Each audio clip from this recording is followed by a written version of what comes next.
এখন শুরু করছি আমি পদ্মজা পর্ব 89। উপন্যাস আমি পদ্মজা। লেখক ইলমা বেহরোজ। কণ্ঠস্বরে আনিকা কবির। ভিডিও সম্পাদনা রোহান মণ্ডল। আকস্মিক থাপ্পড়ে রিদওয়ানের ঠোঁট দুটো কেঁপে ওঠে প্রচণ্ড আক্রোশে। সে দাঁতে দাঁত চেপে ক্ষোভ আড়াল করে। মজিদ হাওলাদার টেবিলে থাপ্পড় দিয়ে চাপা স্বরে বললেন, এমন বোকামি কি করে করলি? এখন কে বাঁচাবে তোকে? রিদওয়ান মাথা নত করে চুপচাপ দাঁড়িয়ে রইল। পূর্ণার খবরটা শোনার পর থেকে বেঁচে থাকা কষ্টকর হয়ে গেছে। পূর্ণার শরীরে অগণিত প্রমাণ রয়েছে যা রিদওয়ানের জন্য বিপজ্জনক। মুত্তালিব যেখানে সেখানে ফেলে চলে আসবে জানলে সে এই দায়িত্ব তাকে দিত না। কিন্তু যা হওয়ার তা তো হয়েই গেছে। এখন তাকে একমাত্র মজিদ হাওলাদারই বাঁচাতে পারেন। খলিল মিয়ে যাওয়া গলায় বলল, ভাইজান, ও বুঝে নাই, না বুঝাই কইরা ফেলছে। মজিদ চেয়ারে বসলেন। জগ থেকে ঢকঢক করে পানি খেয়ে বললেন, যা করেছে করেছেই, কিন্তু শেষেরটা কি বোকামিটাই না করলো? লাশ কেউ ঝোপ ফেলে আসে? রিদওয়ান মুখ খুলল, বলল, আমি মুত্তালিব কাকারে বলছিলাম লাশটা আজমপুর হাওড়ে ফেলে আসতে। রিদওয়ানের কথা যেন আগুনে ঘি ঢালল। মজিদ উঠে দাঁড়ালেন।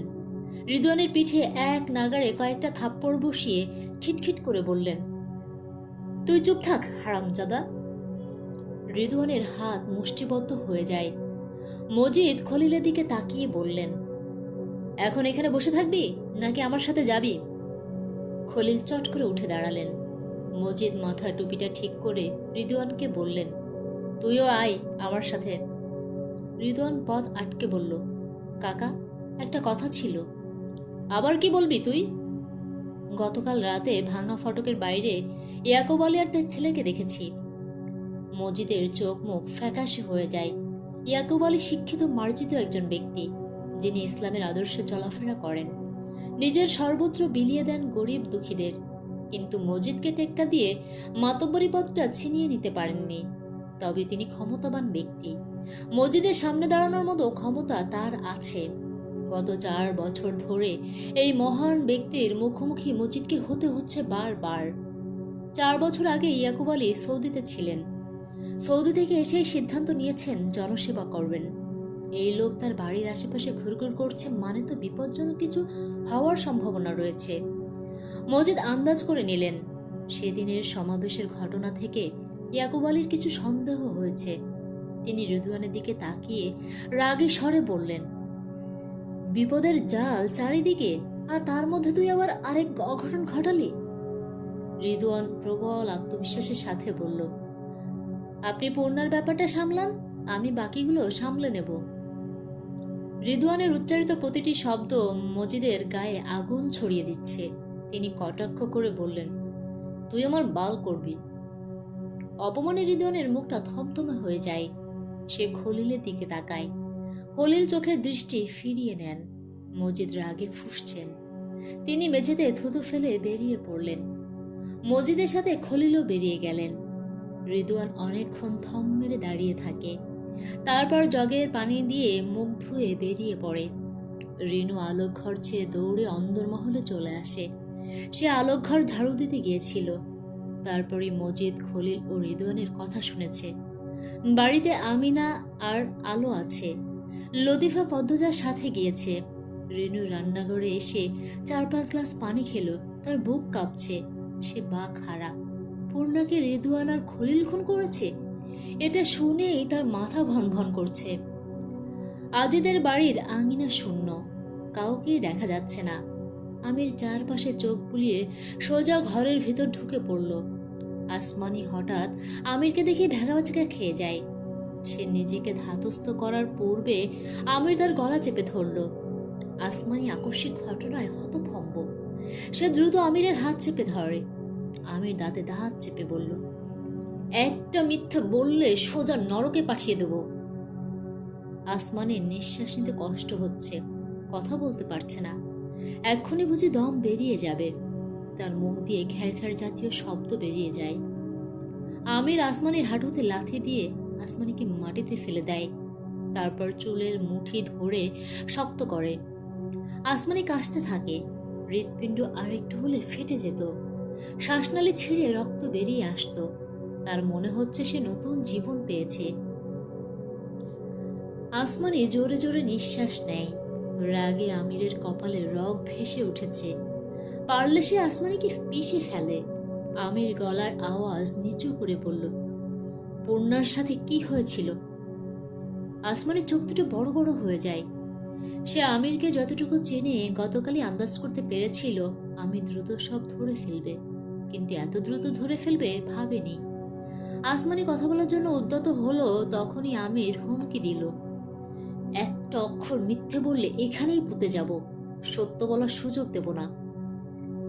আমিরের কথা শুনে ভয় পেয়ে যায় আসমানি।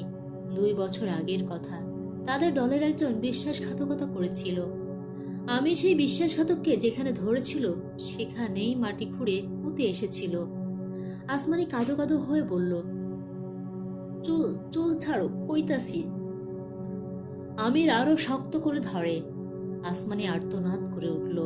সে যত সময় নেবে তত বেশি অত্যাচারিত হবে, তাই দ্রুত সব বলে দিল। আমির আসমানিকে ছেড়ে দেয়। ঘরের দরজার সামনে এসে দাঁড়ান মালেহা বানু। তিনি আজিদের মা এবং আসমানির শাশুড়ি। আমির চলে যেতে উঠে দাঁড়ায়। আসমানি তড়িৎ গতিতে বলে উঠল, কিছু খাইয়া যাও। আমির শুনেও না শোনার ভান করে মালেহা বানুর পাশ কাটিয়ে চলে গেল। মালেহা বানু অবাক চোখে আসমানিকে দেখছেন। মাতব্বরের ছেলে তার ছেলের বউকে মারল কেন? তিনি প্রশ্ন করতে গিয়েও করলেন না। তীব্র কৌতূহল চাপা দিয়ে দরজা ছেড়ে নিজের ঘরে চলে গেলেন। শফিক আমিরের হাতে খুন হওয়ার পর মালেহা বানু অসুস্থ হয়ে পড়েন। তিনি জানেন শফিক নিখোঁজ। আসমানি এবং আজিদ শফিকের পরিণতি জানে। তারা কেউ শফিককে হারিয়ে একটুও ব্যথিত নয়। পাপের রাজত্বে প্রয়োজনে সহযোগী পাওয়া যায়, আপনজন নয়। মালেহা বানু এই সম্পর্কিত কিছুই জানেন না। তিনি সব সময় নীরব। পাড়া ঘুরে বেড়াতে পছন্দ করেন। 2 ছেলে অর্থ উপার্জন করছে, এই তো অনেক। তিনি রানীর মতো আছেন, আর কি লাগে? তার রাগটা আসমানির উপর। আসমানির সাথে শফিকের দৃষ্টিকটু ঘেঁষাঘেঁষি তিনি অনেকবার দেখেছেন। এই নিয়ে কথা শোনাতে গেলে শফিক ও আজিদ দুজনেই ক্ষুব্ধ হতো। তাই তিনি অনেকদিন হলো আসমানির সাথে কথা বলাই বন্ধ করে দিয়েছেন। বাড়ি থেকে বের হওয়ার সময় আজিদের সাথে দেখা হয়। আজিদ আমিরকে দেখে বলল, শুনলাম পূর্ণা নাকি খুন হইছে। আমির উত্তর দিল না। সে আজিদকে এড়িয়ে যায়। আজিদ ঘাড় ঘুরিয়ে আমিরের উপর কটমট করে তাকায়। সে তার বড় ভাই শফিকের কথা শুনে এদের সাথে যুক্ত হয়েছিল। সেখানেই দেখা হয় আসমানির সাথে। আসমানি সুন্দরী, রূপের ঝলকে পুরুষ মানুষকে কাত করার ক্ষমতা তার আছে। আজিদ মাঝে মধ্যে পাতালে যেত, তাও আসমানির সাথে সময় কাটানোর জন্য। আসমানি একাধারে পাতালের প্রতিটি পুরুষের সাথেই রাত কাটাতো। আজিদ প্রথমে অবাক হয়েছিল, একটা মেয়ে কি করে এতটা খারাপ হতে পারে। তারপর অবশ্য জেনেছে আসমানি তার জন্মদাত্রীর মতোই হয়েছে। আমিরের দাদি নূরজাহানের সঙ্গী হিসেবে তার একজন বান্ধবী ছিল। সেই বান্ধবীর মেয়েই আসমানি। মায়ের পেশা পেয়েছে মেয়ে। আসমানি 16 বছর বয়স থেকে তাদের গ্রামে কুকীর্তি করে বেড়ায়। গ্রামের সালিশে যখন তাকে গ্রাম থেকে বের করে দিল, তখন মজিদ হাওলাদার আর আমির হাওলাদার আসমানিকে আজিদের গলায় ঝুলিয়ে দিল। আজিদ এমন একটা মেয়েকে বউ হিসেবে গ্রহণ করতে সংকোচ করেছিল, কিন্তু তার বড় ভাই বিয়েটা সমর্থন করে। এখানে আজিদের আর কিছু বলার ছিল না। সে আসমানিকে বিয়ে করে। তবে ইদানিং একটা বাচ্চার জন্য আজিদের মন কাঁদে। আসমানির কখনো বাচ্চা হলে সে মানতে পারবে না এই বাচ্চা তার। এ নিয়ে সে যন্ত্রণায় আছে। মনে মনে হাওলাদার বাড়ি আর মৃত শফিকের উপর সে ক্ষিপ্ত। গত কয়েকদিন ভেবে সে সিদ্ধান্ত নিয়েছে মজিদের অনুমতি নিয়ে সে আরেকটা বিয়ে করবে। আজিদ সোজা কলপাড়ে চলে আসে। আজ বিকেলে তাকে রওনা হতে হবে। মালেহা বানুর অসুস্থতা বেড়েছে, শহরে ভালো ডাক্তারের কাছে নিয়ে যেতে হবে। তখন সময় বোধহয় রাত 9টা। আমির অন্দরমহলে না গিয়ে সোজা আলোকঘরে প্রবেশ করল। গাঢ় অন্ধকারে আলোকঘর ডুবে আছে। চারিদিকে এতটাই নির্জন যে মনে হচ্ছে মৃত্যু নেমে এসেছে চারিদিকে। খলিল মজিদ বাড়িতে নেই। তারা লোক দেখানো ভালো মানুষিতে ব্যস্ত। দুজনে মোড়ল বাড়ির অভিভাবক হয়ে উঠেছে। কিন্তু আমির জানে তারা প্রমাণ লুটপাটে ব্যস্ত। প্রমাণ নষ্ট করা তাদের বাঁ হাতের কাজ। আমির বিছানা হাতড়ে বালিশের নিচ থেকে দেয়াশলাই বের করে হারিকেন জ্বালালো। মগা বিকেলে বেরিয়ে গেছে, তাই আলোক ঘরে শুনশান নীরবতা। নয়তো অন্যবার মগার নাক ডাকার শব্দে আলোক ঘরে টেকা যায় না। আমির তার খয়েরি শার্টের পকেট থেকে একটা লাল ছোট খাম বের করলো। তারপর হারিকেনের সামনে বসলো। পাশের ঘরে ধপ করে শব্দ হয়। আমির সে ঘরে উকি দিয়ে দেখলো বিড়াল ছোটাছুটি করছে। নিশ্চয়ই ইঁদুর দেখেছে। সে হারিকেন নিভিয়ে বাইরে বেরিয়ে আসে। লাল খামটি পায়জামার পকেটে রাখে। অন্দরমহলের চারপাশ ঘিরে জোনাকি পোকারা অনর্থ গল্প করে যাচ্ছে। আমির জোনাকি পোকাদের ভিড়ে দাঁড়িয়ে রইল অনেকক্ষণ। আজকের দিনটা অন্যরকম হওয়ার কথা ছিল, কিছুটা সুন্দর, কিছুটা দুঃখের, অথচ সবটাই শব্দহীন। আমির কিছু একটা ভেবে অন্দরমহলে প্রবেশ করে।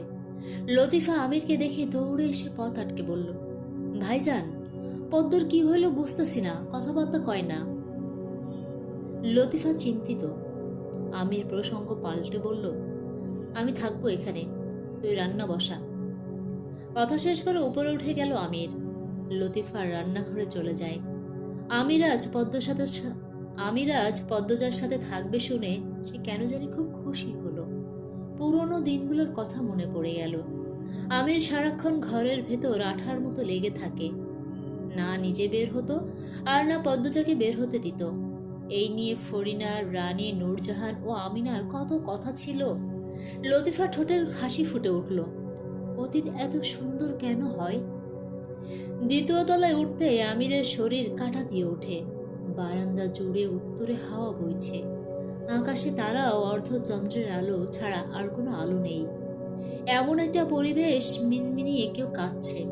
বড্ড অচেনা এই কান্না, যেন কোনো অশরীরী শত জনমের দুঃখ একসাথে মনে করে কাঁদছে। আমি দ্রুত পায়ে পদ্মজার ঘরে আসে। ঘরের প্রতিটি কোণা অন্ধকারে তলিয়ে আছে। বাতাসে একটা ভারী কান্না ভেসে বেড়াচ্ছে। আমির আন্দাজে বিছানার পাশে এসে দাঁড়ালো। বিছানার পাশে একটা টেবিল আছে। সেই টেবিলে হারিকেন থাকে আর ড্রয়ারে থাকে দেয়াশলাই। আমির দেয়াশলাই বের করে হারিকেন জ্বালালো। ঘাড় ঘুরিয়ে দেখলো দেয়াল ঘেঁষে হাঁটুতে মুখ গুজে বসে আছে পদ্মজা। সে কাঁদছে, কান্নার দমকে কেঁপে কেঁপে উঠছে। তার করুণ কান্নায় সে আমিরকে বুক ভিজিয়ে দেয়। ওবারের অবস্থাও ভালো নেই। প্রেম আর গা কাঁপিয়ে জ্বর এসেছে। চোখ খুলে তাকাতে পারছে না। বাসন্তী পড়েছেন বড়ই কষ্টে। একদিকে পূর্ণার সমাপ্তি, অন্যদিকে প্রেমার গা কাঁপানো জ্বর। মৃদুলের গলা ভেঙে গেছে। বড্ড এলোমেলো হয়ে গেছে সে। বাবা মায়ের বড় আদরের একমাত্র ছেলে। কখনো মায়ের হাতে মার খেয়েছে কিনা সন্দেহ। তার প্রাপ্তির খাতা সব সময় পরিপূর্ণ ছিল। সে কখনো কষ্টে কাঁদেনি, বাস্তবতা দেখেনি। সোনার চামচে খেয়ে বড় হওয়া আহ্লাদে আদুরে ছেলে সে। তার জন্য এই ধাক্কাটা মৃত্যুর মতো। সে স্বাভাবিক হতে কত সময় নেবে কে জানে। অথচ সবকিছু ছেড়ে পদ্মজা অন্দরমহলে চলে এসেছে। তার মধ্যে কোনো প্রতিক্রিয়া নেই। এক জায়গায় সারাক্ষণ বসেই ছিল। তারপর হুট করে অন্দরমহলে চলে আসে। সাথে খণ্ড খণ্ড মেঘ আষাঢ়ি দুই চোখে জড়ো করে নিয়ে আসে। আমির কথা বলার জন্য যখনই উদ্যত হলো, সে টের পেল তার হৃৎপিণ্ডের গতি বাড়ছে। এমন কেন হয়? পদ্মজা কোন আসমানের চাঁদ যে তাকে ছোঁয়ার কথা ভাবলেই আমিরের গলা শুকিয়ে আসে। কয়দিনের দূরত্বে মানুষটার চোখের দিকে তাকাতেও সংকোচ হচ্ছে। অথচ ফেলে আসা দীর্ঘ 6 বছরের প্রতিটি রাত দুজন দুজনের বুকের সাথে লেপ্টে কাটিয়েছে। কত উসলে পড়া জ্যোৎস্না রাতে তারা ভালোবাসার গল্প রচনা করেছে। আমির রয়ে শুয়ে বলল, চলে এলে কেন? পদ্মজা মাথা তুলে তাকালো। পদ্মজার চোখের দৃষ্টিতে আমির এলোমেলো হয়ে গেল। বুক প্রবলভাবে কাঁপতে থাকলো। পদ্মজার দৃষ্টির জাল আষ্টে পৃষ্ঠে বেঁধে ফেলে তাকে। সে বিছানার উপর বসলো। বুকের ভেতর ঝড় বয়ে যাচ্ছে, অথচ পদ্মজার নির্লিপ্ত। পদ্মজার নাকের নাকফুলটা জলজল করছে। নাকফুলটি বিয়ের পর আমির পরিয়ে দিয়েছিল। নাকফুলে গেঁথে দিয়েছিল জনম জনমের ভালোবাসা। অথচ এখন সেই ভালোবাসা বিষের দানার মতো রূপ নিয়েছে। পদ্মজা এক হাতে মাথা ঠেকিয়ে কাঁদো কাঁদো স্বরে বলল, আমি কিছুই পেলাম না জীবনে। আব্বার অবহেলা আর নোংরা কথা শুনে কাটিয়েছি 16টা বছর। তারপর আমার মা আমাকে ছেড়ে চলে গেল। সে হচ্ছে আরেক বিশ্বাসঘাতক। শেষ লাইনটাই ক্ষোভ অভিমান প্রকাশ পায়। পদ্মজা গলার জোর বাড়িয়ে বিশ্বাসঘাতক শব্দটা উচ্চারণ করল। আমির চট করে বলল, উনি বিশ্বাসঘাতক নন। পদ্মজা ক্ষুধার্ত বাঘিনীর মতো 2 হাতে খামচে ধরে নেছে। আমিরের দিকে রক্ত চোখে তাকায়। তার বুক থেকে আঁচল মেঝেতে পড়ে। সে রাগে দাঁতে দাঁত চেপে আমিরকে বলে, করেছে সবকিছুর জন্য আমার মায় দায়ী। সব ভুল আমার মায়ের। সে আমাকে জন্ম দিয়েছে, আমাকে আগুনে ঠেলে দিয়ে নিজে চলে গেছে। ছোট থেকে আমাকে বলে এসেছে সারা জীবন আমার সাথে থাকবে, আমাকে আগলে রাখবেন, যাই হয়ে যাক সব আমাকে বলবে।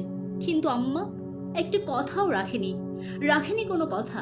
প্রতারক, বিশ্বাসঘাতক, সব দোষ আমার মায়ের, সব দোষ। পদ্মজা অস্থির হয়ে পড়েছে। তার নিঃশ্বাস এলোমেলো। সে বিপর্যস্ত। কাঁদতে কাঁদতে হুট করে আমিরের দিকে তাকিয়ে হাসল। সে বলল, সবাই কি ভেবেছে আমাকে কষ্ট দিয়ে কাঁদাবে? আমি কাঁদবো না, কিছুতেই কাঁদবো না বলেও আবারও কাঁদতে শুরু করলো। কষ্টের মাত্রা পেরিয়ে গেলে মানুষ মানসিকভাবে বিপর্যস্ত হয়ে পড়ে। সে তার জীবনের ছোট ঘটনাগুলোকে বড় করে ভাবতে থাকে, সারাক্ষণ বিলাপ করে আর কাঁদে। পদ্মজার অবস্থাও এখন ওরকমই। সে তার চেনা সত্তা থেকে বেরিয়ে পড়েছে। পদ্মজার কান্না শুনে আমিরের মাথা ফেটে যাচ্ছে। সে চিৎকার করে বলতে চাইছে, পদ্মাবতী, কান্না থামাও তুমি। আমি সহ্য করতে পারছি না। এত কেন কষ্ট তোমার? তুমি পদ্মাবতী নাকি কষ্টবতী? মনের কথা মনেই রয়ে গেল। আমির পারল না কিছু বলতে। সে বিছানার মাঝে গিয়ে বসল। 2 হাতে নিজের মাথার চুল টেনে ধরে। ঘন ঘন নিঃশ্বাস নেয়। আত্মগ্লানি তাকে গ্রাস করে ফেলেছে। সে যেন অদৃশ্য কোনো শেকলে বন্দী। পদ্মজার আর্তনাদ, বিলাপ গুমড়ে গুমড়ে কেঁদে ঘরের চারিদিকে ঘুরে বেড়াচ্ছে। আমি টের পাচ্ছে বলেই মনে হচ্ছে তার মস্তিষ্কে কেউ যেন রড দিয়ে পিটাচ্ছে। সে জানালার বাইরে তাকায়। রাতের লক্ষ্য তারাতেও যেন বেদনার গুঞ্জন। হৃদয়ের শহর খা খা করছে। ইচ্ছা হচ্ছে অন্যবারের মতো পালিয়ে যেতে, কিন্তু আজ সে পালাবে না। সে পালাতে চায় না। তার ভেতরটা তীর তীর করে কাঁপছে। মোলায়েম বাতাসের ঝংকারে রগে রগে শিরশির অনুভূতি হচ্ছে। আমির পদ্মজার দিকে তাকায়। নিজের মাথার চুল আরো জোরে টেনে ধরে। পদ্মজা পা ছড়িয়ে বসল। দেয়ালে মাথা ঠেকিয়ে চোখ বুঝল। আমির পদ্মজার উপর চোখ রেখে নিজের হাত কামড়ে ধরে। সে নিজেকে নিজেই প্রশ্ন করে, সে কি নিজের সিদ্ধান্তে অটল? হ্যাঁ না, এই একটি সিদ্ধান্তের ব্যবধান মাত্র। তাহলেই মনের যুদ্ধের সমাপ্তি। খুব দ্রুত উত্তর আসে হ্যাঁ। মুহূর্তে অদৃশ্য ভারী দেয়াল ভেঙে চুরমার হয়ে যায়। পৃথিবীর সব ফুল জেগে ওঠে। শান্ত সমুদ্রের ঢেউ যেন বিকট শব্দ তুলে আশ্রয় পড়ে তীরে। আমির বিছানা থেকে নেমে পদ্মজার 2 বাহু চেপে ধরে দাঁড় করায়। পদ্মজা দরজার বাইরে তাকিয়ে আছে। তার বারবার হ্যালুসিনেশন হচ্ছে। একবার পূর্ণাকে দেখছে তো অন্যবার পারিজাকে। দুজনই রক্তাক্ত অবস্থায় তার সামনে আসে। পদ্মজা খামচে ধরে আমিরের চোখ মুখ, নখের আঁচড়ে গাল ছিঁড়ে নেয়। আমির তার 2 হাতে পদ্মজাকে বুকের সাথে চেপে ধরল। পদ্মজা আবারও কান্না শুরু করে। আমির পদ্মজাকে বিছানায় বসিয়ে দিয়ে বলল, একটু শান্ত হও, একটু। পদ্মজা এতক্ষণ আমিরকে টের পায়নি, এখন টের পাচ্ছে। সে এক ঝটকায় আমিরের হাত দূরে সরিয়ে দেয়। তারপর বিছানার মাঝে গিয়ে বসে। আমির পদ্মজার সামনে এসে বসে। আমিরের মুখটা দেখে মনে পড়ে যায় প্রথম দিনের কথা, যেদিন পাতালে আমিরের সাথে প্রথম দেখা হয়েছিল। আমির নগ্ন মেয়েগুলোকে বেল্ট দিয়ে পিটাচ্ছিল। পদ্মজার রক্ত ছলকে ওঠে। তার বোনের সাথেও কি এমন কিছু হয়েছে? কিছু বুঝে ওঠার পূর্বেই পদ্মজা আমিরের গলা চেপে ধরল। আমির হকচকিয়ে গেলেও বাধা দিল না। পদ্মজা আমিরের মুখের উপর ঝুঁকে আছে। কিছুটা বিড়বিড় করছে, যা অস্পষ্ট। বিড়বিড় করতে করতে শরীরের সবটুকু শক্তি দিয়ে 2 হাতে আমিরের গলা চেপে ধরে। আমির গলায় প্রচন্ড চাপ অনুভব করে। তার নিঃশ্বাস ভারী হয়ে আসে। চোখ বুঝতেই যন্ত্রণায় চোখ থেকে জল বেরিয়ে আসে। পদ্মজা আমিরের গলা ছেড়ে দিল, দূরে সরে বসলো। আমিরের শুকিয়ে যাওয়া মুখটা দেখে ফিক করে হেসে দিল। তারপর আবার নীরব হয়ে গেল। তার চোখের সামনে ভেসে ওঠে হেমলতার মৃতমুখ, পারিজার মৃতমুখ, পূর্ণার মৃতমুখ। পূর্ণা একটা গাছের সামনে বসে কাঁদছে। এই তো তার চেয়ে মাত্র কয়েক হাত দূরে সেই গাছটা। পারিজা একটি বাড়ির ছাদে বসে আছে, তার গলা থেকে রক্ত চুইয়ে চুইয়ে পড়ছে। পদ্মজা থম মেরে সেখানে তাকিয়ে রইল। অদ্ভুত স্বরে কেঁদে উঠল। আমির নিজেকে ধাতস্থ করতে সময় নিল। পদ্মজা কান্না থামিয়ে অবাক চোখে আয়নার দিকে তাকিয়ে আছে। সে কিছু দেখছে। আমির পদ্মজার কাছে এসে বসে। পদ্মজার এক হাত মুঠোয় নিয়ে আঙ্গুলগুলো আলতো করে ছুঁয়ে দেয়। পদ্মজার মুখের উপর কয়টা চুল উড়ে বেড়াচ্ছে। আমির অবদ্ধ চুলগুলোকে পদ্মজার কানে গুজে দিল। পদ্মজা চোখ, নাক, গাল, ঠোঁট পর্যবেক্ষণ করে আমির উকি দিল অতীতে। গল্পটা ভীষণ ব্যক্তিগত। পদ্মজা একবার বিরক্ত হয়ে রাগী স্বরে বলেছিল, আরেকটা চুমু দিলে আমি বাড়ি ছেড়ে চলে যাব কিন্তু। আমির পদ্মজার কথায় চমকে যায়। তখন ঢাকায় নতুন নতুন তাদের সংসার। পদ্মজা ভার্সিটিতে পড়ছে, আগামীকাল তার পরীক্ষা, তাই সে পড়ছিল। কিন্তু আমির সেদিন বাড়িতে ছিল আর সারাক্ষণ পদ্মজাকে বিরক্ত করে যাচ্ছিল। পদ্মজার মুখের সামনে গিয়ে একবার নাকে চুমু দেয়, তো আরেকবার গালে। বারংবার পদ্মজা পড়ার খেই হারিয়ে ফেলছিল।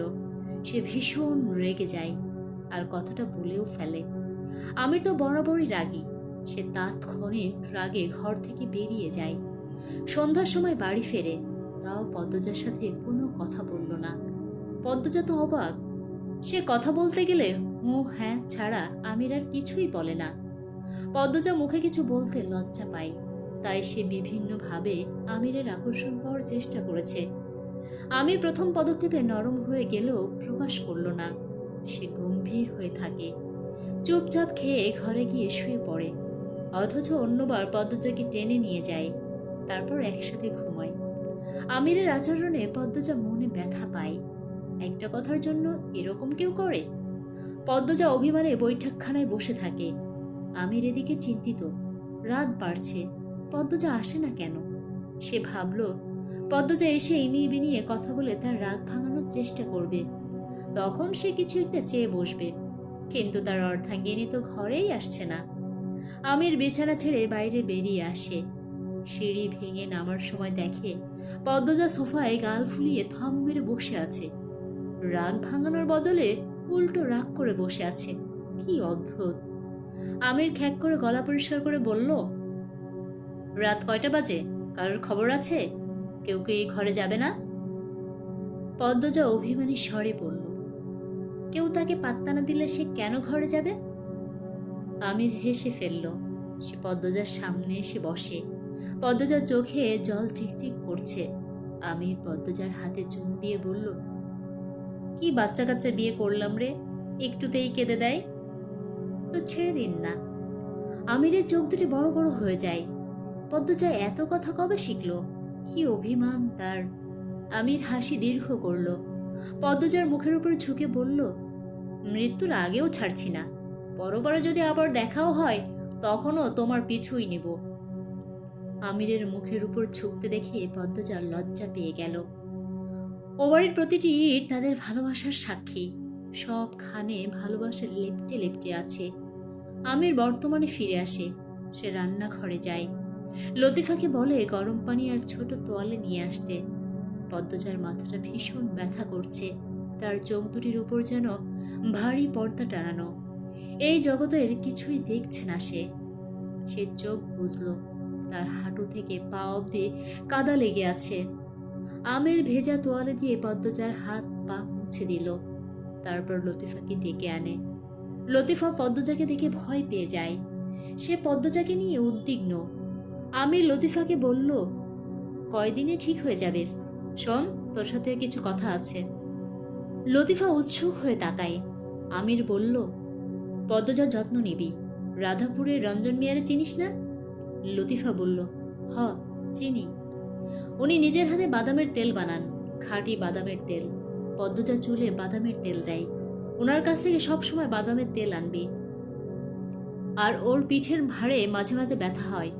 ছোটবেলা থেকে কোথাও হয়তো আঘাত পেয়েছে। যখন ঝুঁকে ঝুঁকে হাঁটবে বুঝবি পিঠের হাড়ে যন্ত্রণা হচ্ছে। তখন ধরে নিয়ে সরিষার তেল ডলে দিবি আর গরম সেক দিবি। 3 বেলা নিজ দায়িত্বে জোর করে খাওয়াবি। আর পিঠের দিকে কিন্তু খেয়াল অবশ্যই রাখবি। লতিফা জানে না তাকে কেন এই দায়িত্ব দেয়া হচ্ছে। সে প্রশ্নও করল না, বাধ্যের মতো মাথা নাড়ালো। পদ্মজা আবারও মিনমিনিয়ে কাঁদছে, অস্পষ্ট স্বরে পূর্ণাকে ডাকছে। লতিফা পদ্মজার শাড়ি ও বিছানার চাদর পাল্টে দিল। শাড়ি পাল্টানোর সময় যখন পদ্মজা অর্ধনগ্ন, তখন সে লতিফাকে শক্ত করে জড়িয়ে ধরে বলল, পূর্ণা, পূর্ণা, বোন আমার। লতিফা চমকে গেল। তাকে পদ্মজা পূর্ণ বলছে কেন? পদ্মজার কান্না শুনে আমির ছুটে ঘরে আসে। পদ্মজা আমিরকে দেখে টেবিল থেকে হারিকেন নিয়ে তার উপর ছুঁড়ে মারে। তারপর চিৎকার করে বলে, খুনি, ধর্ষক, জানোয়ার। পদ্মজা চিৎকারে অন্দরমহল কেঁপে ওঠে।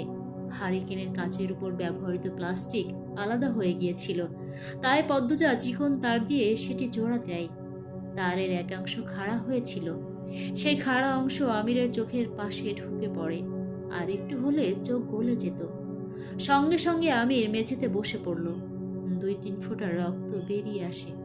লতিফা হন্তদন্ত হয়ে ছুটে আসে। পদ্মজার রাগে কিরমির করতে করতে চাদর ছুঁড়ে ফেলে মাটিতে। আমির লতিফাকে বলল, পদ্মজাকে দেখ তুই। তারপর সে অন্য চোখে পথ দেখে সোজা কলপাড়ে চলে যায়।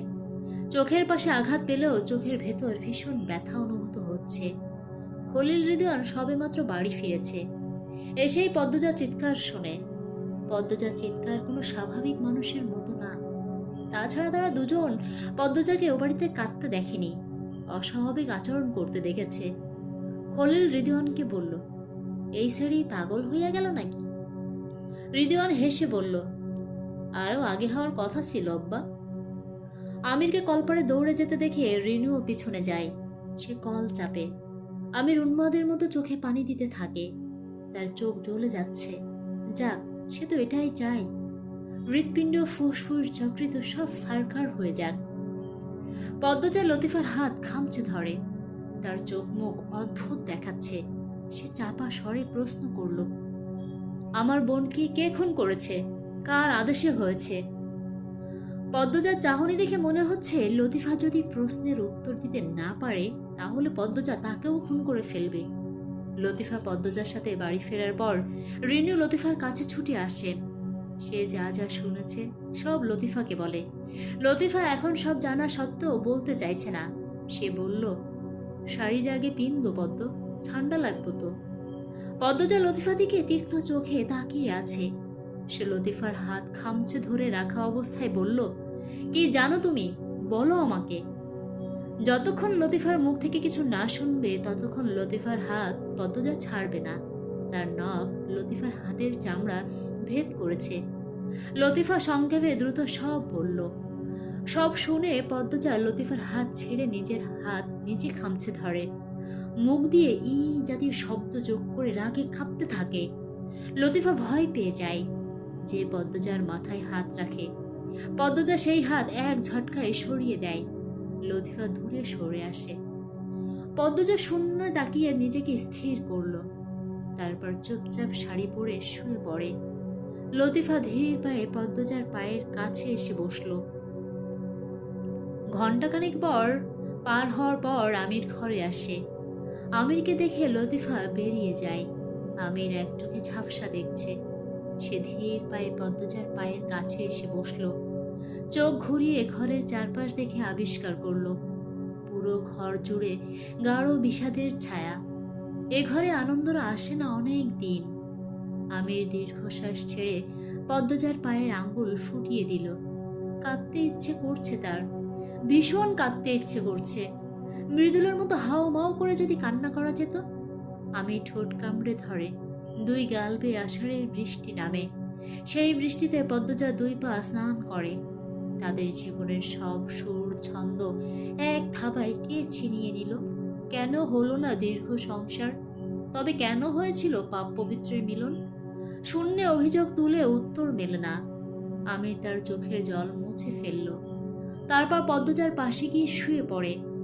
একবার ভাবলো পদ্মজাকে শক্ত করে জড়িয়ে ধরবে, তারপর আবার ভাবলো যদি পদ্মজার ঘুম ভেঙে যায় পাশেও শুয়ে থাকতে পারবে না, তাই চুপচাপ দূরত্ব রেখে শুয়ে থাকে। শেষ রাতে পদ্মজা ঘুমের মধ্যে কেঁদে ওঠে। সে স্বপ্নে শুধু রক্ত দেখছে, রক্তের সাগর, রক্তের নদী, রক্তের পুকুর। পদ্মজা ভয়ে চট করে চোখ খোলে। সে ঘুমাচ্ছে না, বরং বারবার পূর্ণার সাথে সাক্ষাৎ করছে। পাশ ফিরে দেখে আমির শুয়ে আছে, তার চোখ দুটি বোঝা। গত দিনগুলোতে সে ঘুমায়নি। পদ্মজার সংস্পর্শে আসতে তাকে ঘুম জেঁকে ধরেছে। পদ্মজা আমিরকে দেখে থমকায়। আমিরের এক চোখ ফুলে গেছে। পদ্মজা আলতো করে আহত স্থান ছুঁয়ে দেয়। কি যেন মনে পড়তেই অন্যদিকে ফিরে শুয়ে পড়ে। আমির চোখ খুলল। সে পদ্মজার পিঠের উপর নির্বিকারভাবে চেয়ে রইল। ফজরের আজানের সুর ভেসে আসে কানে। বিষাদের রাঙা ভোরের আলো ঝাঁপিয়ে পড়ে ঘরের ভেতর। আমির উঠে বসে। পদ্মজা আবার ঘুমিয়েছে, ঘুমের মাঝে বিড়বিড় করছে। আমির কান পেতে শুনে পদ্মজা পূর্ণাকে কিছু বলছে। সে তার পায়জামার পকেট থেকে লাল খামটি বের করে বালিশের কভারের ভেতর রেখে দিল। তারপর বিছানা থেকে নেমে পদ্মজার মুখের সামনের চেয়ার নিয়ে বসল। ভোরের মায়াবী আলো ওই পদ্মজার বিষণ্ণ মুখটা আরো বিষণ্ণ দেখাচ্ছে। আমির সাবধানে পদ্মজার কপালে চুমু দিল, হাতে চুমু দিল। তারপর মিষ্টি করে হেসে বলল, তুমি চাও বা না চাও, পরে দেখা হলে আবার তোমার পিছু নিব। এখানেই শেষ হলো আমি পদ্মজা পর্ব 89।